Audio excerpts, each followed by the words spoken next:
আজকের ভিডিওতে আমরা আপডেট এবং ডিলিট ক্লজ নিয়ে আলোচনা করব। তো একটি ডাটাবেসের মধ্যে সাপোজ আপনি একটি এন্ট্রি দিলেন। এখন আপনার মনে হলো যে ডাটাবেসের এন্ট্রিটাকে আমি একটু আপডেট করে অন্য কিছু দিতে চাই। তখন আপনি কিভাবে আপডেট করবেন? বা আপনার চিন্তা হলো যে আমি ডাটাবেসের এন্ট্রিটাই ডিলিট করে দিতে চাই। তখন আপনি কিভাবে ডিলিট করবেন? তো অনেক ইজি। আপনারা আসলে এটা অনেক শর্ট একটা ভিডিও হবে। সো আমি ডাটাবেসের নাম হচ্ছে ইউনিভার্সিটি। আমার ইউনিভার্সিটি ডাটাবেস আছে, যে মানে আমি অনেকগুলো টেবিল প্লাস অনেকগুলো এন্ট্রি দেওয়া আছে। সো আমি শো টেবিলস না দিয়ে সিলেক্ট স্টার ফ্রম স্টুডেন্ট। আমার স্টুডেন্ট নামে অলরেডি একটি টেবিল ক্রিয়েট করা আছে। আমি স্টুডেন্ট টেবিলের সবগুলো ইনফরমেশন দেখতে চাই। তো আপনারা দেখতে পাচ্ছেন যে আমার এখানে আইডি আছে, দেন হচ্ছে নেম আছে, ডিপার্টমেন্ট নেম আর টোটাল ক্রেডিট। সো আমি এখন আইডি ওয়াইজ আমার একটা নেম চেঞ্জ করব। সো আইডি হচ্ছে আমার সাপোজ 00128। 00128 এর যে আইডিটা আছে ওটাকে যে নেম আছে জ্যাং এর নেমটা চেঞ্জ করে আমি অন্য একটি নেম দিতে চাই। আমি এটা কিভাবে দেব? সর্বপ্রথমে হচ্ছে আমি আপডেট লিখব। আপডেট লিখে আমি যেই টেবিলের চেঞ্জ করতে চাই সেই টেবিলের নাম, so university student table update student. Then হচ্ছে সেটের মধ্যে আছে আমি এখানে কি ছিল নেম ইকুয়াল, এখানে হচ্ছে আমি সাইভ দিলাম। দেন হচ্ছে আমি এখানে একটা হোয়াইল ক্লজ দেব।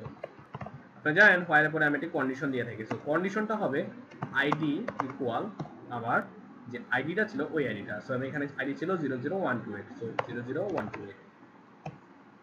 ওকে, আপনারা দেখতে পাচ্ছেন কিউরিওকে ওয়ান রে ইফেক্টেড। আমি যদি এখন show table select from student দেই, আপনারা দেখতে পাচ্ছেন 00128 এ সাইফ লেখা উঠেছে।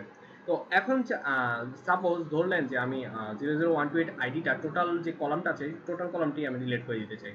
তো আমি এটা কিভাবে ডিলিট করব?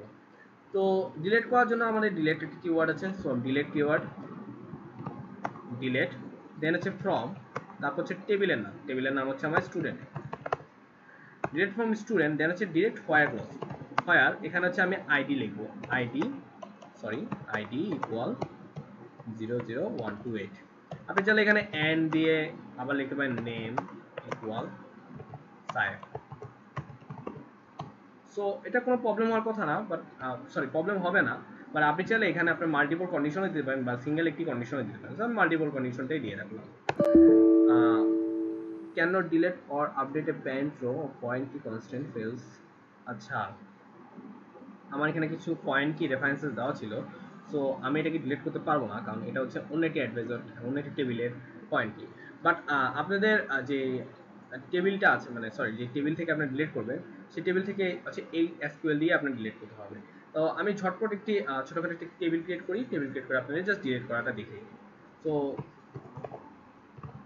টেবিল ইনফো, এখানে হচ্ছে আইডি ইন্ট নেম বাচ্চা 255 ইঞ্জিন ইকুয়াল, ওকে আমার query, okay show info,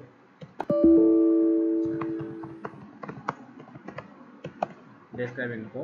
so আমি এখানে ইনসার্ট ইনটু ইনফো, ভ্যালুজ দিই ID equal 1, name equal size. ওকে,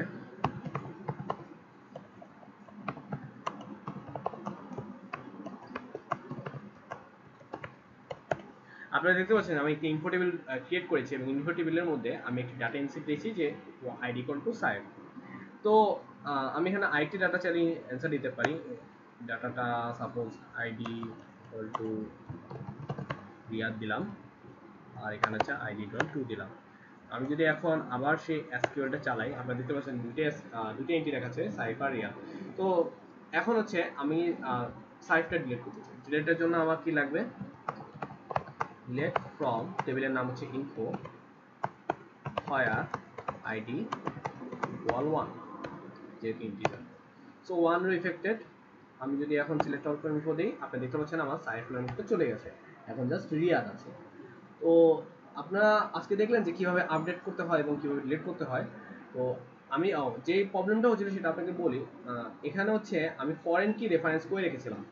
তো ফরেন কি রেফারেন্স করে থাকলে হয় কি, যেই টেবিলটা হচ্ছে মূল মানে মূল ফরেন কি রেফারেন্স আসতেছে ওই টেবিলে 11টা ডিলিট করলে আপনার সব টেবিলের 11 গুলো একসাথে ডিলিট হয়ে যাবে। এটাই হচ্ছে আপনার ফরেন কি এর সুবিধা। তো আজকের জন্য একটু কি, ধন্যবাদ।